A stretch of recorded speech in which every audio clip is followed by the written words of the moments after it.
La caja de cuentos en el siglo XXIX de Julio Verne.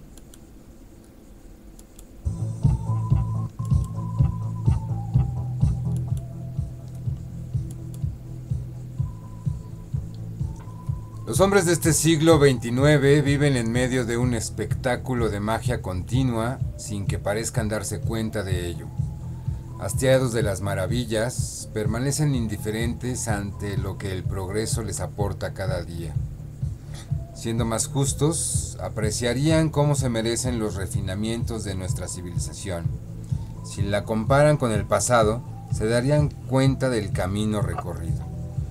Cuanto más admirables les parecerían las modernas ciudades, con calles de 100 metros de ancho, con casas de 300 metros de altura, a una temperatura siempre igual, con el cielo surcado por miles de aerocoches o aeroomnibuses. Al lado de estas ciudades, cuya población alcanza a veces los 10 millones de habitantes, ¿qué eran aquellos pueblos, aquellas aldeas de hace 1000 años? Esas París, esa Londres, Berlín, Nueva York, Ciudad de México, villorrios mal aireados y enlodados, donde circulaban unas cajas traqueantes tiradas por caballos. Sí, caballos, es de no creer. Si recordaran el funcionamiento defectuoso de los paquetebotes y de los ferrocarriles, su lentitud y sus frecuentes colisiones, ¿qué precio no pagarían los viajeros por los aerotrenes y sobre todo por los tubos neumáticos, tendidos a través de los océanos y por los cuales se los transporta a una velocidad de 1500 kilómetros por hora?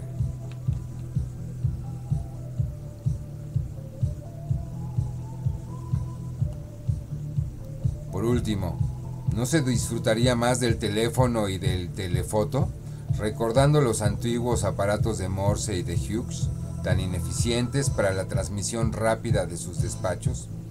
¡Qué extraño! Estas sorprendentes transformaciones se fundamentan en principios perfectamente conocidos que nuestros antepasados quizás habían descuidado demasiado. En efecto, el calor, el vapor, la electricidad son tan antiguos como el hombre. A finales del siglo XIX no afirmaban ya los científicos que la única diferencia entre las fuerzas físicas y químicas reside en un modo de vibración propio de cada una de ellas, de las partículas etéricas. Puesto que se había dado ese enorme paso de reconocer la similitud de todas estas fuerzas, es realmente inconcebible que se haya necesitado tanto tiempo para llegar a determinar cada uno de los modos de vibración que las diferencian. Es extraordinario, sobre todo, que el método para reproducirlas directamente una de la otra se haya descubierto muy recientemente. Sin embargo, así sucedieron las cosas y fue solamente en 2790, hace 100 años, que el célebre Oswald Nayer lo consiguió. Este gran hombre fue un verdadero benefactor de la humanidad. Su genial invención fue la madre de todas las otras. Así surgió una pléyade de innovaciones que conduje a nuestro extraordinario James Jackson. En este último, a quien debemos los nuevos acumuladores que condensan, unos la fuerza contenida en los rayos solares, otros la electricidad almacenada en el seno de nuestro globo, aquellos, por fin, la energía que proviene de una fuente cualquiera, vientos, cascadas, ríos, arroyos, etc.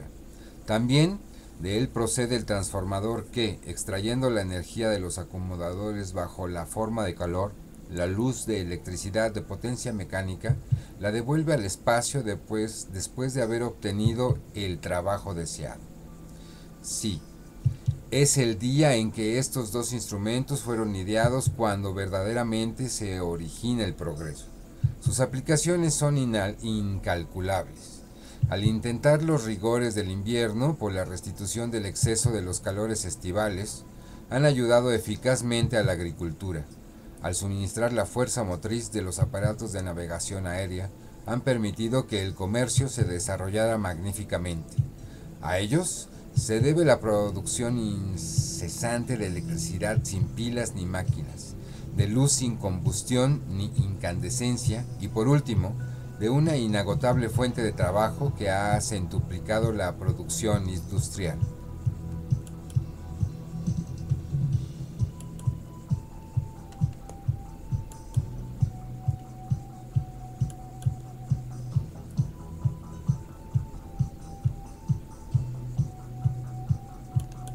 Transmitiendo desde la Chinampa flotante.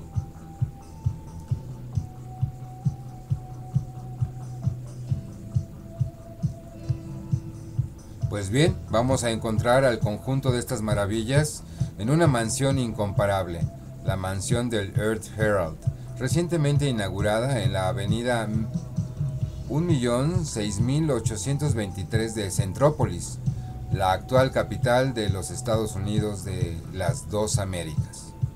Si el fundador del New York Herald, Gordon Bennett, volviera a la vida hoy, ¿qué diría al ver este palacio de mármol y oro que pertenece a su ilustre nieto Francis Bennett? 25 generaciones se sucedieron y el New York Herald se mantuvo en la distinguida familia de los Bennett. Hace 200 años, cuando el gobierno de la Unión se trasladó a de Washington a Centrópolis, el periódico lo siguió, a menos que el gobierno haya seguido al periódico y tomó el nombre de Earl Herald. Que no se piense que haya declinado bajo la administración de Francis Bennett, no, su nuevo director, por el contrario, iba a infundirle una energía y vitalidad sin paralelos al inaugurar el periodismo telefónico. Conocemos este sistema llevado a la práctica por la increíble difusión del teléfono. Todas las mañanas, en lugar de ser impreso, como en los tiempos antiguos, el Earl Herald es hablado, es en una rápida conversación con un reportero, un político o un científico que los abonados se informan de lo que puede interesarles. En cuanto a los clientes no suscritos, se sabe que por unos centavos toman conocimiento del ejemplar del día en las innumerables cabinas fonográficas. Esta innovación de Francis Bennett revitalizó el antiguo periódico. En algunos meses su clientela ascendió a 85 millones de abonados y la fortuna del director aumentó gradualmente hasta los 30,000 millones, cifra altamente superada en la actualidad. Gracias a esta fortuna, Francis Bennett ha podido edificar su nueva mansión colosal, construcción de 4 fachadas, cada una de las cuales mide 3 kilómetros y cuyo techo se ampara bajo el glorioso pabellón de 75 estrellas de la Confederación.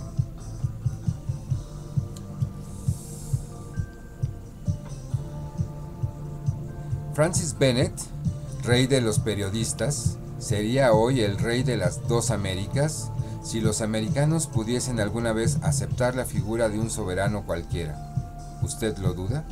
Los plenipotenciarios de todas las naciones y nuestros mismos ministros se apretujan en su puerta, mendigando sus consejos, buscando su aprobación, implorando el apoyo de su órgano todopoderoso. Calcúlese la cantidad de sabios que animaba, de artistas que mantenía, de inventores que subvencionaba, realeza fatigosa la suya, trabajo sin descanso, y ciertamente un hombre de otro tiempo no hubiera podido resistir tal labor cotidiana. Felizmente, los hombres de hoy son de constitución más robusta. Gracias al progreso de la higiene y de la gimnasia, que ha hecho elevar de 37 a 58 años el promedio de la vida humana, gracias también a la presencia de los alimentos científicos, mientras esperamos el futuro descubrimiento del aire nutritivo que permitirá nutrirse solo con respirar. Y ahora, si les interesa conocer todo lo que constituye la jornada de un director del Earth Herald, tómese la molestia de seguirlo en sus múltiples ocupaciones. Hoy mismo, este 25 de julio del presente año del 2008.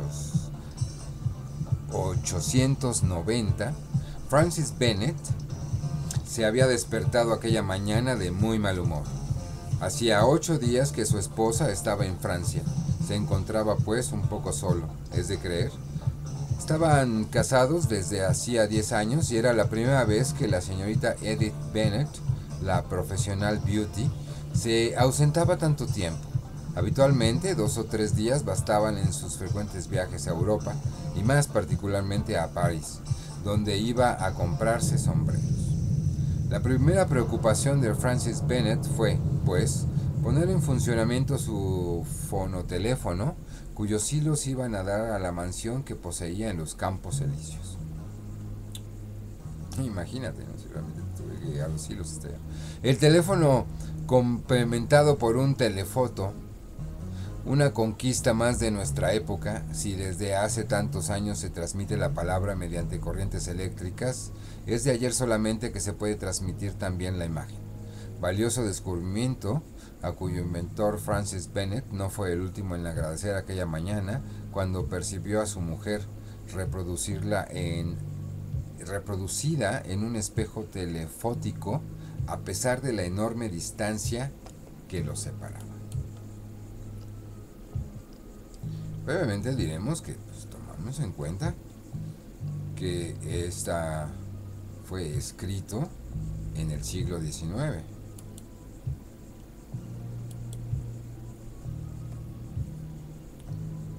Dulce visión. Un poco cansada del baile o del teatro de la víspera, la señora Bennett estaba aún en cama.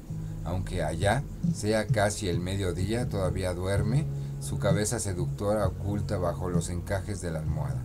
Pero de pronto se agita, sus labios tiemblan. ¿Acaso está soñando? Sí, sueña. Un nombre escapa de su boca. Francis, querido Francis. Su nombre, pronunciado con esa dulce voz, ha dado al humor de Francis Bennett un aspecto más feliz. Y no queriendo despertar a la bella durmiente, salta con rapidez de su lecho y penetra en su vestidor mecánico. 2 minutos después, sin que hubiese recurrido a la ayuda de ningún sirviente, la máquina lo depositaba, lavado, peinado, calzado, vestido y abotonado de arriba a abajo, en el umbral de sus oficinas. La ronda cotidiana iba a comenzar. Fue en la sala de folletinistas donde Francis Bennett penetró primero. Muy vasta esta sala, coronada por una gran cúpula translúcida. En un rincón, diversos aparatos telefónicos por los cuales los 100 literatos del Herald narran 100 capítulos de 100 novelas a un público enardecido. Divisando a uno de los folletinistas, que tomaba 5 minutos de descanso, le dijo Franz Bennett: muy bueno, mi querido amigo, muy bueno. Su último capítulo, la escena donde la joven campesina aborda con su enamorado unos problemas de filosofía trascendente, es producto de una finísima observación. Jamás se han pintado mejor las costumbres campestres. Continúe así, mi querido Archibald. Ánimo, 10,000 nuevos abonados desde ayer, gracias a usted. Señor Just Lass, prosiguió volviéndose hacia otro de sus colaboradores, estoy menos satisfecho con usted. Su novela no parece verídica. Corre usted muy rápido hacia la meta. Pero bueno, ¿y los métodos documentales? ¿Es necesario disecar? No es como una pluma que se escribe en nuestra época, es con un bisturí. Cada acción en la vida real es el resultado de pensamientos fugitivos y sucesivos que hay que enumerar con esmero para crear un ser vivo. ¿Y qué más fácil que servirse del hipnotismo eléctrico que desdobla al hombre y libera su personalidad? Observe cómo vive usted, mi querido John Last. Imite a su compañero a quien he felicitado hace un momento. Hágase hipnotizar. ¿Cómo? ¿Usted ya lo hace, me dice? No lo suficiente entonces, no lo suficiente. Habiendo dado esta breve lección, Francis Bennett continúa la inspección y penetra en la sala de reportajes. Sus 1500 reporteros, situados entonces ante sendos teléfonos, les comunicaban a los abonados las noticias del mundo entero, recibidas durante la noche. La organización de este incomparable servicio se ha descrito a menudo. Además de su teléfono, cada reportero tiene ante sí una serie de conmutadores que permiten establecer la comunicación tal cual o cual línea teleofónica. Así, los abonados no solo reciben la narración, sino también las imágenes de los acontecimientos obtenidas mediante la fotografía intensiva. Francis Bennett interpela a uno de los 10 reporteros astronómicos destinados a este servicio, que aumentará con los nuevos descubrimientos ocurridos en el mundo estelar. Y bien, Cash, ¿qué ha recibido? Fototelegramas de Mercurio, de Venus y de Marte, señor. ¿Es interesante este último? Sí, una revolución en el Imperio Central en provecho de los demócratas liberales contra los republicanos conservadores. Como aquí entonces, y en Júpiter, aún nada. No logramos entender las señales de los jovianos, quizás. Esto le concierne a usted y lo hago responsable, señor Cash, respondió Francis Bennett, que muy disgustado se dirigió a la sala de redacción científica. Inclinados sobre sus calculadoras, 30 sabios se absorbían en ecuaciones de 95º grado. Algunos trabajaban incluso con fórmulas del infinito algebraico y del espacio de 24 dimensiones, como un escolar juega con las 4 reglas de la aritmética. Francis Bennett cayó entre ellos como una bomba. ¿Y bien, señores, qué me dicen? ¿Aún ninguna respuesta de Júpiter? ¿Será siempre lo mismo? Veamos, Cornley. Hace 20 años que usted estudia este planeta, me parece. ¿Qué quiere usted, señor?, respondió el sabio interpelando. Nuestra óptica aún deja mucho que desear, e incluso con nuestros telescopios de 3 kilómetros. ¿Ya lo oyó, Pierre?, interrumpió Francis Bennett dirigiéndose al colegio de Curly. La óptica deja mucho que desear. Es su especialidad, mi querido amigo. Ponga más lentes, qué diablos, ponga más lentes.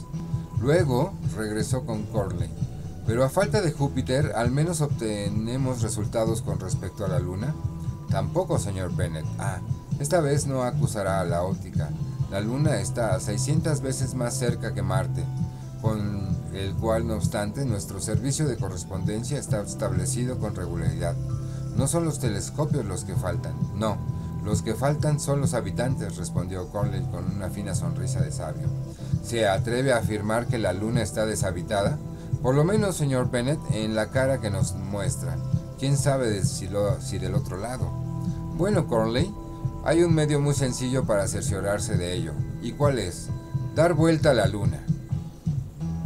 Y aquel día los sabios de la fábrica Bennett comenzaron a proyectar los medios mecánicos que debían llevar a la rotación de nuestro satélite. Por lo demás, Francis Bennett tenía motivos para estar satisfecho. Uno de los astrónomos de Earl Herald acababa de determinar los elementos del nuevo planeta Gandini.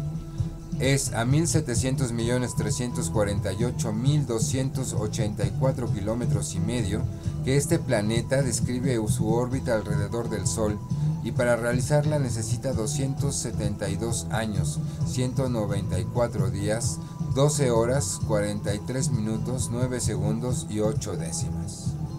Francis Bennett estaba encantado con la precisión.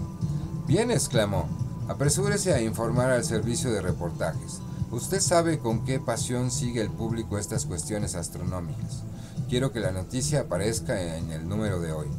Antes de abandonar la sala de reporteros, Francis Bennett se acercó al grupo especial de entrevistadores y, dirigiéndose al que estaba encargado de los personajes célebres, preguntó: ¿Ha entrevistado el presidente Wilcox? Sí, señor Bennett, y publicó en la columna de informaciones que sin duda alguna sufre de una dilatación del estómago y que debe someterse a unos lavados tubulares de los más concienzudos. Madre santa. Perfecto. ¿Y este asunto del campesino Chapman, del asesino Chapman, ha entrevistado a los jurados que deben presidir la audiencia? Sí. Están todos tan de acuerdo en la culpabilidad que el caso ni siquiera será expuesto ante ellos. El acusado será ejecutado antes de haber sido condenado. ¿Ejecutado eléctricamente? Eléctricamente, señor Bennett, y sin dolor. Se supone, pues aún no se ha dilucidado este detalle. La sala continua, vasta galería de medio kilómetro de largo, estaba consagrado a la publicidad y fácilmente se imaginaba lo que debe ser la publicidad de un periódico como el Earl Herald. Producía un promedio de $3 millones al día. Gracias a un ingenioso sistema, una parte de esta publicidad se difundía de una forma absolutamente novedosa, debido a una patente comprada al precio de $3 a un pobre diablo que estaba muerto de hambre. Consiste en inmensos carteles que reflejan las nubes y cuya dimensión es tal que se los puede percibir desde toda una comarca. En esa galería, 1000 proyectores se ocupan sin cesar de enviar esos anuncios desmesurados a las nubes que los reproducían en color.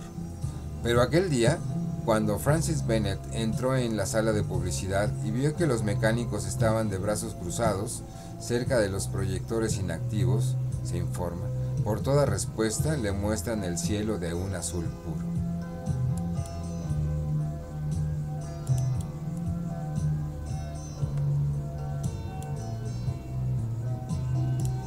La caja de cuentos en el siglo XXIX de Julio Verne. Transmitiendo desde la Chinampa flotante.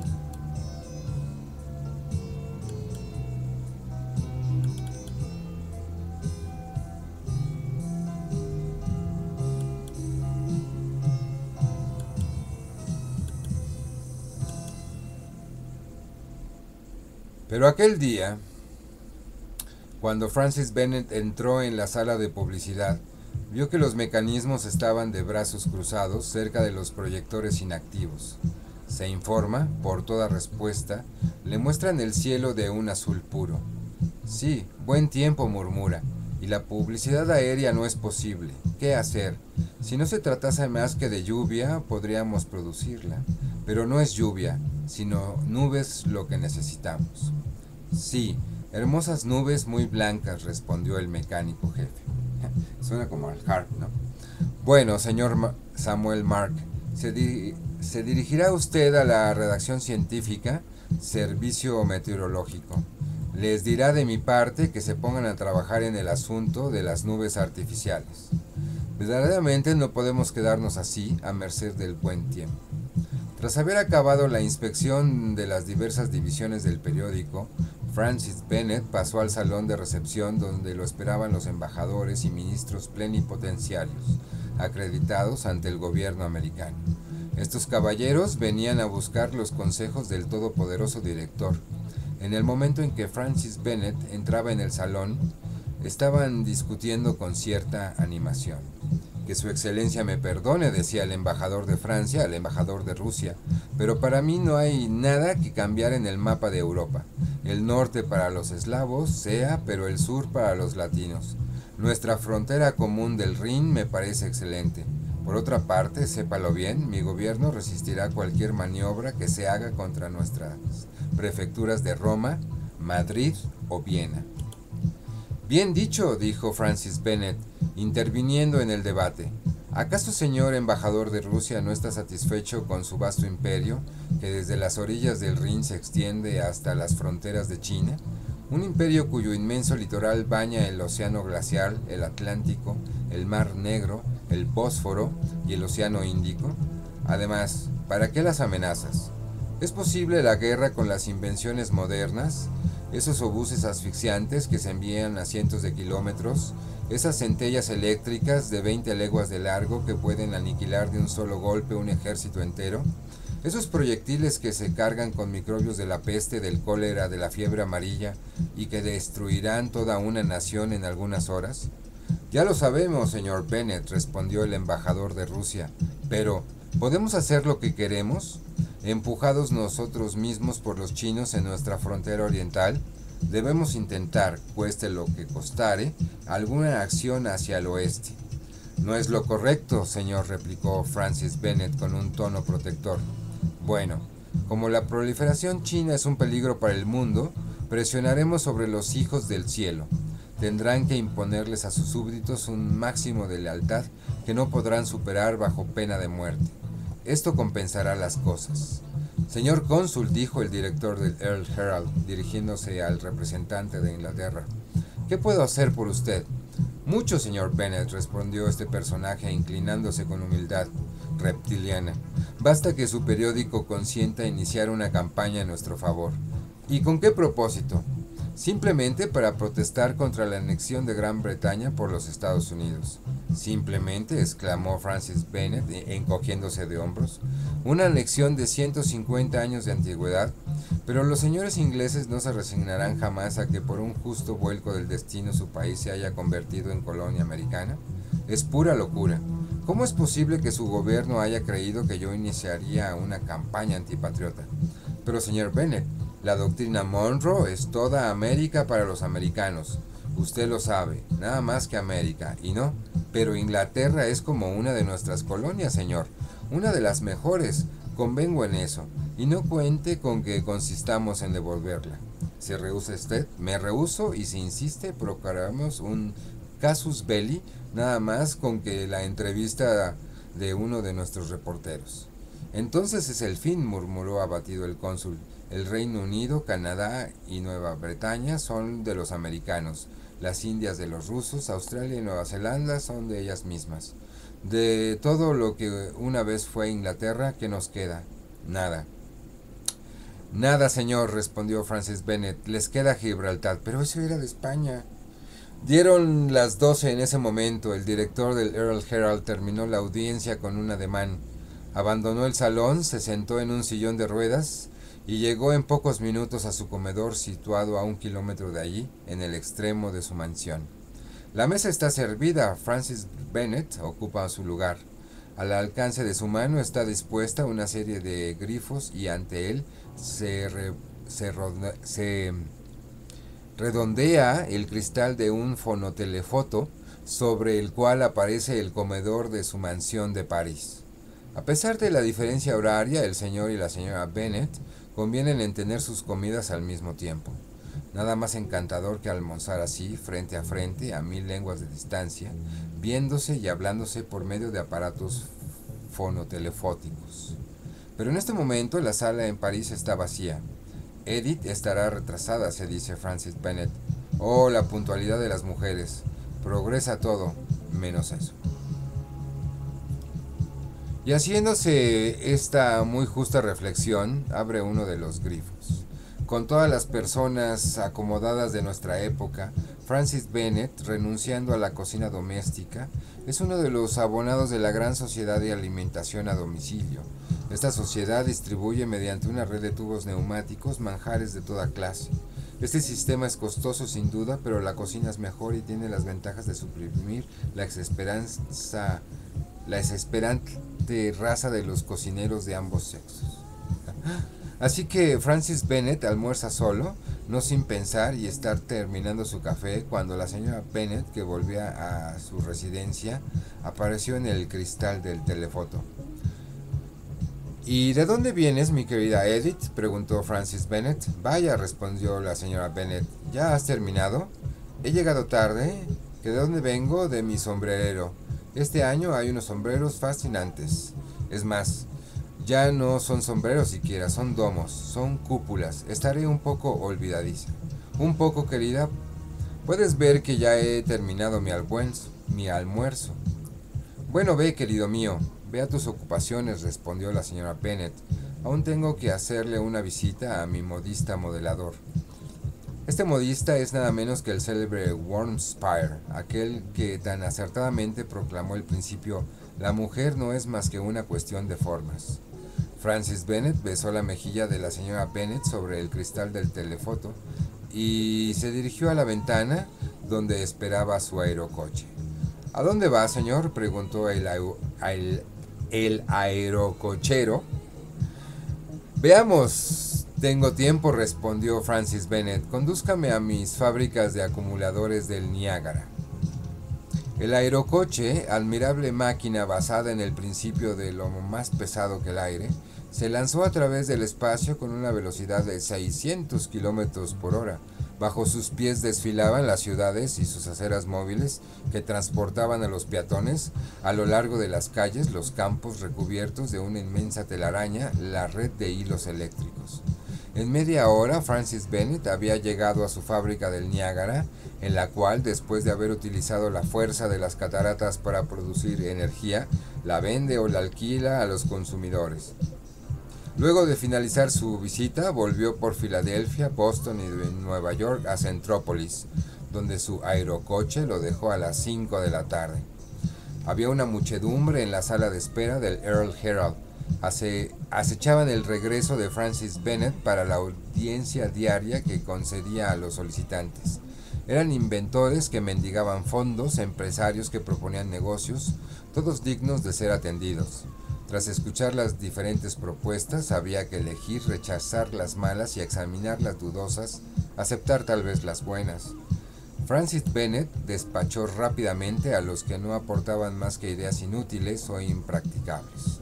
No pretendía uno de ellos hacer revivir la pintura, un arte tan pasado de moda que el Angelus de Millet se acababa de vender en 15 francos, y esto gracias al proceso de la fotografía en color inventada a finales del siglo XIX por el japonés Harushige Ryoche Nichirome Sanjukambos Kiyobasuke. Eso me hace suponer que Verne no alcanzó a conocer a Daguerre, el que inventó el daguerrotipo. En fin, posterior fotografía. Y retomo la historia. Nombre que se ha vuelto popular con tanta facilidad. Este último nipón que mencionamos. ¿No había encontrado otro el bacilo primigenio que debía hacer al hombre inmortal tras ser introducido en el organismo humano bajo la forma de un caldo bacteriano? ¿No acababa de descubrir un químico práctico, un nuevo cuerpo simple, el nihilio, cuyo kilogramo costaba 3 millones de dólares? ¿No afirmaba aquel, un osado médico, que si la gente moría aún, al menos moriría curada? Y este otro, aún más audaz, no pretendía poseer un remedio específico contra el catarro. Todos estos soñadores fueron despedidos prontamente. Algunos otros recibieron mejor acogida y primeramente un joven cuya amplia frente anunciaba una profunda inteligencia. Señor, dijo, si antiguamente se calculaban en 75 los cuerpos simples, este número se ha reducido actualmente a 3. ¿Sabe usted? Perfectamente, respondió Francis Bennett. Bien, señor. Estoy a punto de reducir estos 3 a un solo. Si no me falta el dinero, en algunas semanas lo habré logrado. ¿Y entonces? Entonces, señor, lisa y llanamente habré determinado lo absoluto.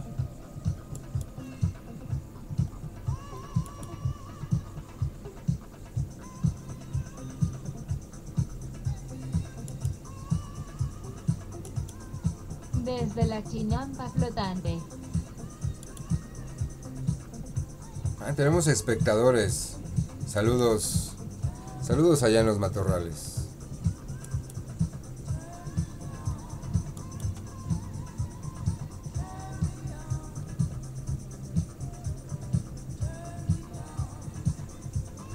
Y la consecuencia de este descubrimiento será la creación sencilla de cualquier materia, piedra, madera, metal, fibrina. Entonces, ¿pretendería usted llegar a fabricar una criatura humana?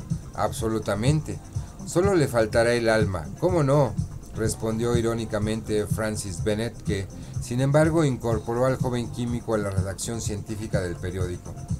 Un segundo inventor, basándose en viejas experiencias que datan del siglo XIX, y desde entonces repetidas muchas veces, tenía la idea de desplazar toda una ciudad en un solo bloque.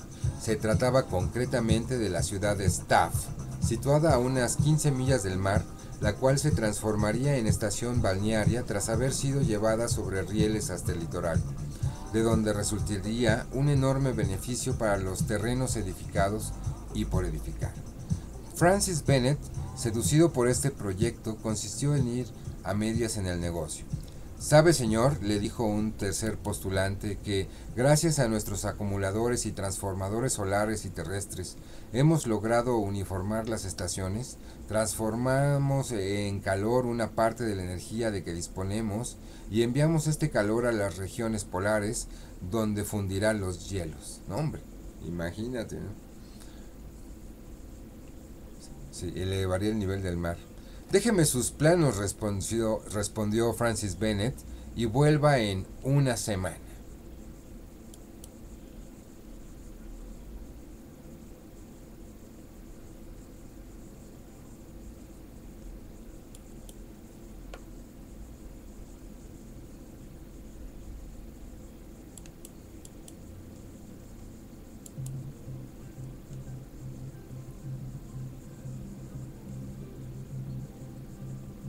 Por fin, un cuarto sabio llevaba la noticia de que una de las cuestiones que apasionaban al mundo entero iba a ser resuelta esa misma noche. Se sabe que un siglo antes, una temeraria experiencia había traído la atención pública sobre el Dr. Nathaniel Faithburn, partidario convencido de la invernación humana, es decir, de la posibilidad de suspender las funciones vitales y posteriormente hacerlas renacer luego de cierto tiempo. Se había decidido experimentar sobre sí mismo la excelencia del método. Después de haber indicado mediante testamento hológrafo las maniobras adecuadas para volverlo paulatinamente a la vida dentro de 100 años, fue sometido a un frío de 172 grados, reducido entonces al estado de momia. El Dr. Faithburn fue encerrado en una cripta por un periodo convenido. Ahora bien, era precisamente ese día 25 de julio del 2890 cuando el plazo expiraba. Vinieron a proponerle a Francis Bennett que la resurrección esperada con tanta impaciencia se celebrase en una de las salas del Earl Herald. De este modo el público podría estar al tanto de la situación segundo a segundo. La propuesta fue acertada y como la operación no debía realizarse hasta las 9 de la noche, Francis Bennett se tendió en una reposera en la sala de audición. Luego, girando una perilla, se puso en comunicación con el Central Concert.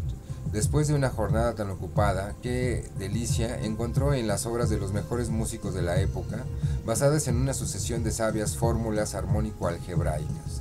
La oscuridad envolvía la sala y Francis Bennett, entregado a un sueño semi-extático, ni siquiera se daba cuenta, pero de pronto se abrió una puerta. ¿Quién es?, dijo, girando un conmutador colocado bajo su mano. Inmediatamente, por una sacudida eléctrica producida en el éter, el aire se volvió luminoso. «Ah, es usted, doctor», dijo Francis Bennett. «Soy yo», respondió el doctor Sam, quien venía a hacer su visita diaria del abono anual. «¿Cómo se encuentra?» «Bien, tanto mejor. Veamos su lengua». Y la observó bajo el microscopio. «Bien, ¿y su pulso?» Lo tomó con un sismógrafo muy parecido a los que registraban las vibraciones del suelo. «Excelente. ¿Y el apetito?» Sí. El estómago no anda muy bien. El estómago ha envejecido, pero la cirugía ha progresado mucho. Será necesario hacerle colocar uno nuevo. Usted sabe, tenemos estómagos de repuesto con garantía de 2 años. «Ya veremos», respondió Francis Bennett. «Mientras esperamos, doctor, acompáñame a cenar». Durante la comida, la comunicación fototelefónica fue establecida con París. Otra vez, Edith Bennett estaba sentada a la mesa y la cena, entremezcladas con los chistes del Dr. Sam, fue fascinante. Luego, apenas terminaron. «¿Cuándo calculas regresar a Centrópolis, mi querida Edith?», preguntó Francis Bennett. «Voy a partir al instante. ¿Por el tubo o por el aerotren?» «Por el tubo». «¿Entonces estarás aquí?» «A las 11:59 de la noche. ¿Hora de París?» «No, hora de Centrópolis. Hasta pronto entonces, y sobre todo, no pierdas el tubo». Estos tubos submarinos por los cuales se venía de Europa a 295 minutos eran preferibles a los aerotrenes que solo iban a 1000 kilómetros por hora. El doctor se retiró después de haber prometido regresar para asistir a la resurrección de su colega Nathaniel Faithburn. Francis Bennett, queriendo determinar las cuentas del día, entró a su despacho. Enorme operación cuando se trata de una empresa cuyos gastos diarios alcanzan los $1,500. Afortunadamente, el progreso de la mecánica moderna facilita notablemente este tipo de trabajo. Con la ayuda del pianocalculador eléctrico, Francis Bennett acabó su tarea en 25 minutos. Ya era hora. Apenas hubo golpeado la última tecla en el aparato totalizador, su presencia fue reclamada en la sala de experimentación. De inmediato se dirigió a ella y fue recibido por un poderoso cortejo de sabios, quienes se hallaban junto al Dr. Sam. Allí está el cuerpo de Nathaniel Faithburn en su ataúd, que se halla colocado sobre los caballetes en medio de la sala. Se activa el teléfono y el mundo entero va a poder seguir las diversas fases de la operación. Se abre el féretro, se saca a Nathaniel Faithburn, todavía parece una momia, amarillo, duro, seco, suena como la madera. Se le somete al calor, a la electricidad, ningún resultado. Lo hipnotizan, lo sugestionan, nada puede vencer ese estado ultracataléptico. «¿Y bien, Dr. Sam?», pregunta Francis Bennett. El Dr. Sam se inclina sobre el cuerpo, lo examina con la mayor atención, le introduce por medio de una inyección hipodérmica algunas gotas del famoso elixir Brown Sequard, que aún está de moda. La momia está más momificada que nunca. Bien, responde el Dr. Sam, creo que la invernación se ha prolongado en demasía. Y entonces, Nathaniel Faithburn está bien muerto, tan muerto como se puede estar.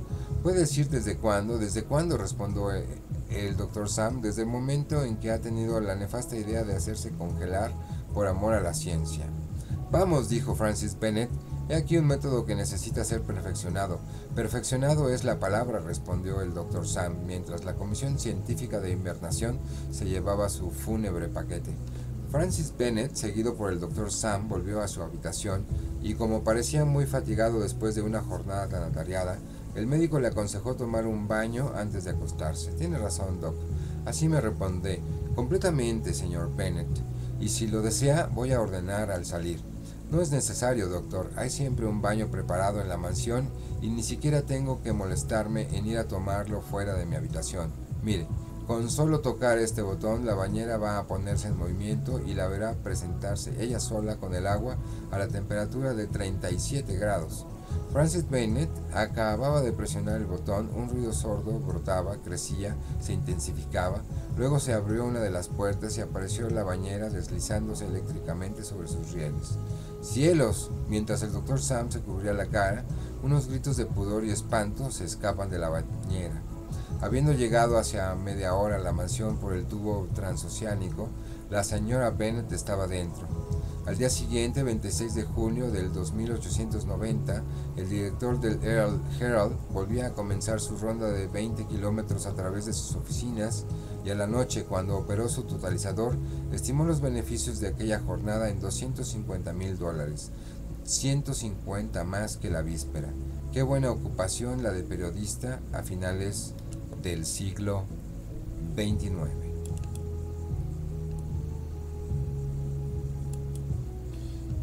Bueno, y esta fue entonces la caja de cuentos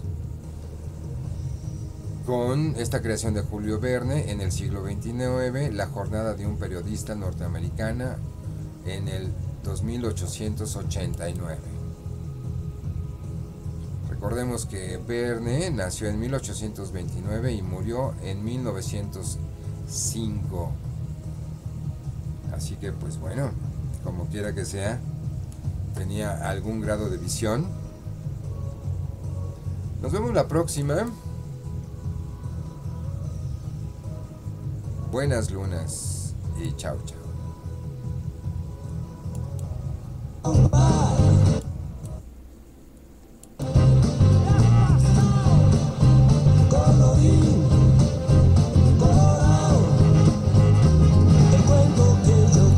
Se ha acabado.